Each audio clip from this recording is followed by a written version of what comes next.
What is Munchausen syndrome by proxy? And why do we need to know about the disease when talking about if it's okay for children to transition? The 32-year-old Gypsy Rose Blanchard is now on parole after spending 9 years in prison for participating in her own mom's unaliving. And I know it sucks that I have to say words like unaliving instead of you-know-what, starts with M, but I just don't want to get censored on here.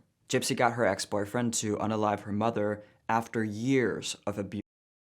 The mom abused Gypsy due to Munchausen syndrome by proxy. Munchausen by proxy is an illness where the perpetrator will try to impose an illness on another person, usually somebody that's in their care. Gypsy Rose was perfectly healthy, both physically and also mentally. But Gypsy's mom convinced the doctors that she had leukemia, so she shaved Gypsy's head all the time, muscular dystrophy, so Gypsy has been in a wheelchair since the age of 5. Problems with drooling, even though it was the mom that made her drool, so the doctors removed her salivary glands. Problems with eating, so she got a feeding tube inserted into her stomach. And she also convinced the doctors that Gypsy had a very, very low IQ. And when Gypsy got older, she acted like she was still a little girl. When Gypsy became an adult and found out that she is perfectly healthy, she tried to escape so she could be with her boyfriend at the time. But that didn't work out. The mom caught her and punished her even more, didn't feed her that much for weeks, chained her to the bed or something. So Gypsy decided to tell her boyfriend at the time to unalive her, and he did. The Gypsy Rose case is obviously quite rare, but the mom's illness, Munchausen syndrome by proxy, is not as rare as you think. This disorder mainly affects moms, and hearing about Gypsy Rose's case made me think of other cases where I personally believe we're talking about Munchausen syndrome by proxy. But nobody's talking about it. The media is not talking about it. And yes, I'm of course talking about trans children. It's impossible for a kid to be trans, and in most cases, the children/teenagers get the idea from TikTok. But unfortunately, in some situations, the children did not get the idea from TikTok, from the trans community. They got the idea that they're trans from their parents, especially their mothers. These moms will see their boys, let's say, wear a dress, maybe once or maybe twice, and then they think, oh, that means he's a girl. So that's my mission, to make him into a girl. Make him believe that he's a girl. I'm a girl. Who told you you were a girl? Mommy. When did she tell you you were a girl? Because I love girls. She buys my headbands. Uh-huh. She paints my nails. So mommy puts you in a dress and puts nail polish on you? Mm-hmm. And what does mommy tell you? She tells me I'm a girl. These moms love to be on TV, put their children on display in order to get attention, sympathy/empathy. Like, look at me, feel sorry for me because I have a child who's in pain. But when the children themselves are being asked about their situation, you can clearly tell that what they're saying is coming directly from their moms, or their parents in general. To describe it, you were born the gender that you don't feel like in your heart. Before I had transitioned, I had like a piece missing to me. It didn't feel right. Anyone can be whoever they want, and it doesn't matter what your opinion is. What are the similarities between cases of Munchausen syndrome by proxy and cases of parents convincing their children that they're trans? A mother with Munchausen syndrome by proxy will convince their child that they're sick. They're brainwashing the child because it's essential that the child also believes in it. The mom would test the child in order to make sure that the child is convinced, is brainwashed into believing that they're sick. I've seen that strategy way too many times when watching documentaries or YouTube clips of trans kids and their parents. If you use a blocker and go on to testosterone, your eggs would never mature. You would have to go through female puberty, which is something you could do. I could, but I don't want to. Why? Because it's uncomfortable. What's to think of that. I'm a guy. What are you going to do about that if you can't have your own child? Adopting, is a great idea to me. Do people ever wonder if you're too young to know if you're trans? Yeah, and, are they too young to know that they're cis?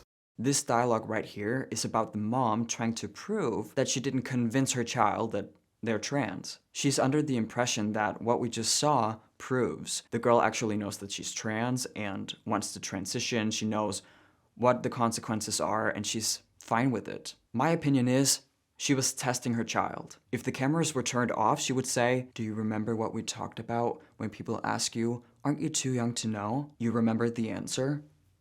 Wait. Don't say the last thing. Remember what we rehearsed."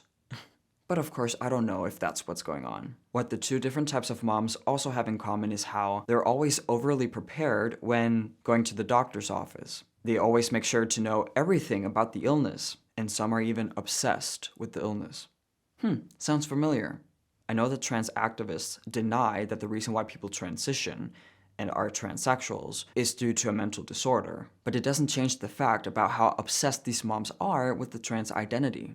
He, a month ago, started hormone blockers. It's an implant. It is to prevent his puberty, which would cause a lot of havoc. Both types of moms make the illness their children's entire identity.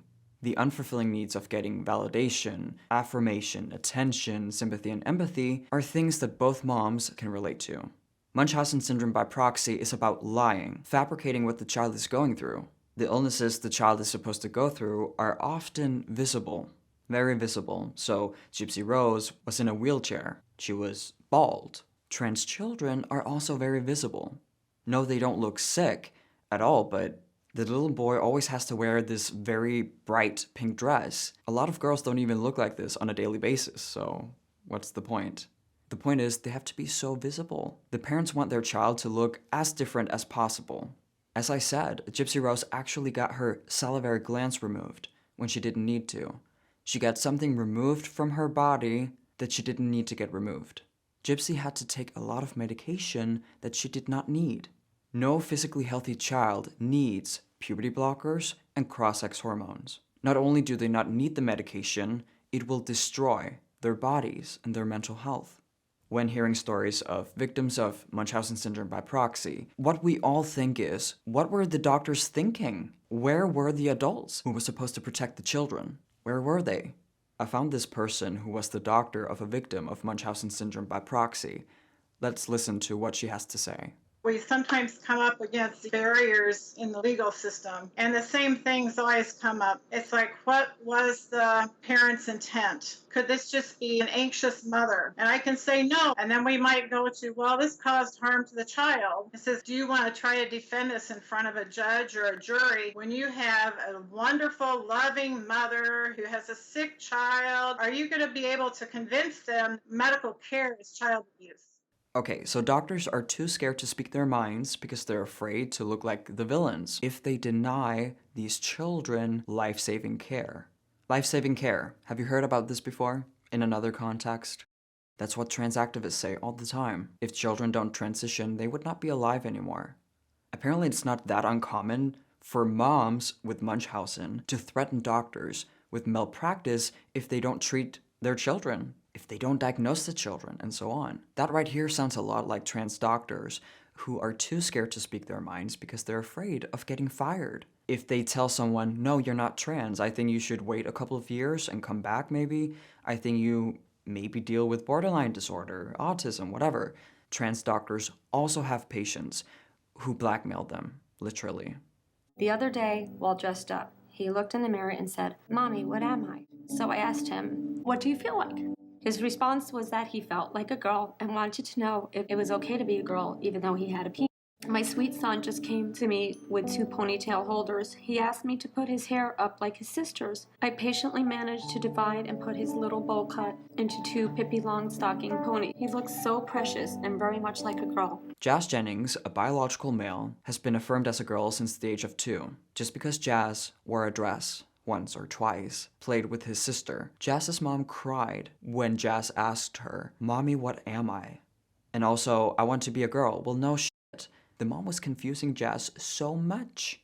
But Jazz never expressed any gender discomfort. It was only, "Mommy, am I a girl? Mommy, am I a boy? I want to be a girl." That has nothing to do with gender dysphoria. A 2-year-old boy wearing a dress is not gender dysphoria. That's like, what, 60-70% of all men who did that as children? Or am I wrong? Jazz got diagnosed with gender dysphoria at the age of 3. Doctors gave Jazz puberty blockers when Jazz was 11, estrogen when Jazz was 14, and Jazz got the first out of 4 bottom surgeries at the age of 17. Jazz, a biological male, never got the opportunity to be a boy. Jazz cannot have orgasms, cannot have children, deals with severe anxiety, depression, eating disorders, all because of Jazz's mom not accepting that her son wanted to wear a dress maybe a couple of times and played with his sister. That is sick. That is truly sick that a mom would be upset to see her son wear a dress. That sounds like extreme homophobia to me, but I don't know. I know I don't know any of this for sure. I'm just reacting to what I've seen online, what I've heard from these people themselves. I'm not trying to diagnose anyone with any disorder because I'm not a psychiatrist. The reason why I'm making this video is because I'm way too concerned about the similarities between moms who deal with Munchausen syndrome by proxy, who intentionally make their children sick in order to get attention, and then these trans families, trans children, who are all over TV, all over TikTok and YouTube, and it looks like the children don't suffer from gender dysphoria in any way. How disgusting is it that it's socially acceptable to transition your kids, even though you have no proof of them being trans, because children cannot be trans. We're talking about children, a group of people who are still developing. What can we all learn from Gypsy Rose's case? Don't believe everything that you see. Don't blindly believe that the children got the idea that they're trans. We all have to understand that abusive parents exist, which is depressing, but it's reality. It doesn't matter if these parents claim to have great intentions when lying about their children being sick or being trans, because in the end, the children are being harmed. Yes, you're harming a child if you give them puberty blockers, cross-sex hormones, and surgeries, of course. It is harmful, not okay, and not necessary. We have to protect our children. The doctor's job is to protect their patients, but they're not. They're too afraid of looking like the bad guy, of getting fired. Is it better to ruin a child's body then? You would like that more?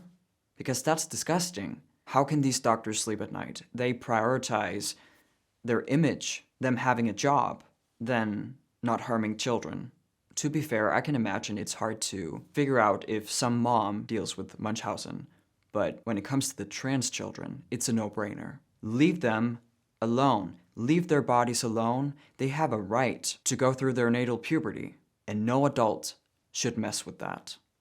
Thank you all for watching this video. If you want to see more content like this, remember to hit subscribe and the notification bell. If you want to support me and my work, my PayPal is in the description down below. You can also support me through locals.com or by becoming a member of this channel. I love you all and I hope to see you in my next video. Peace out.